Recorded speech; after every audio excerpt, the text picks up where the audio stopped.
Hello students and welcome back to my channel math solutions with रोस्मा।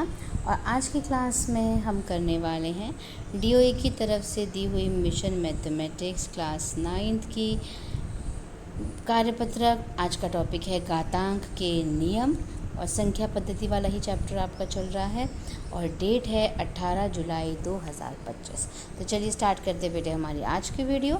उससे पहले आप सभी से रिक्वेस्ट है, प्लीज़ चैनल को सब्सक्राइब कर दीजिए और बेल आइकन को प्रेस करना मत भूलिएगा।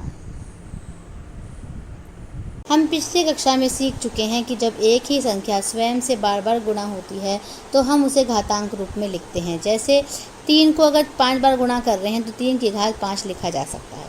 ये है हमारे घातांक के 5 नियम। और 3 की घात 5 में 3 जो है वो आधार कहलाता है और जो 5 है वो घातांक कहलाता है। ठीक है, ये 5 रूल है जो कि आपको याद रखने हैं। पहला रूल ये हो गया, जिसमें आधार सेम होता है, घातांक अलग होती है तो घातें प्लस हो जाती हैं। फिर अगर 2 घात दे रखी होती हैं तो गुणा हो जाती है। अगर भाग में दे रखा होता है तो घातें घटा हो जाती हैं। अगर इस तरह से दे रखा होता है, आधार अलग होता है, घातें सेम होती है तो आधार गुणा हो जाते हैं, घातें सेम रहती है। और एक ही पावर, जैसे किसी अगर आधार का जो घातांक है वो 0 है तो उसका आंसर 1 होता है। दूसरा, इसको भी हम a की पावर -n लिख सकते हैं। जैसे 3 की पावर 7 है ना अपॉन में, तो 3 की पावर -7 आ जाएगी। ऐसे ही 6 की पावर -2 है ना, तो अपॉन में आ जाएगा 6 की पावर 1 की पावर 1 अपॉन में 6 की पावर 2। आइए अब हम घातांक के नियमों का प्रयोग करके निम्न का सरलीकरण करते हैं, सॉल्व करते हैं।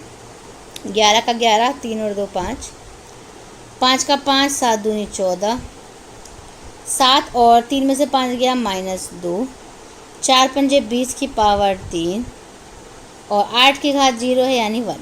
ठीक है, अब आते हैं अगला। यहाँ हमें एक और नियम पता चला है इस तरीके का। इसको सॉल्व करने के लिए देखिए, 7 √2 है ना, √7 है ना, तो 7 की घात 1/2 हो गया। 11 की घात 1/3 हो गया। इधर 5 की घात 3/2 हो गया। ठीक है, और 8 की घात 5/2 हो गया। इस तरह से करते हैं। आइए हम कुछ सवालों को घातांक के नियमों का प्रयोग करके सरलीकरण करते हैं। तो घातांक का नियम जो अभी तक हमने पढ़ा है उसके अकॉर्डिंगली हमें क्वेश्चन को सॉल्व करना है। तो बेटे इसके लिए देखिए कैसे कर रखा है। पावर को प्लस करना है तो ये दोनों का एलसीएम लेकर के प्लस करेंगे तो ये 1 आ गया यानी 2 की पावर 1 हो गया यानी 2।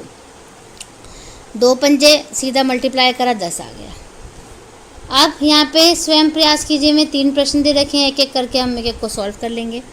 5 की 5 और घात दे रखी है 1/4 प्लस 3/4 जोड़ दीजिए, 4/4 हो गई। कट करेंगे तो 1 आ जाएगा यानी 5 की घात हो गया 1 जो कि 5 के बराबर होती है।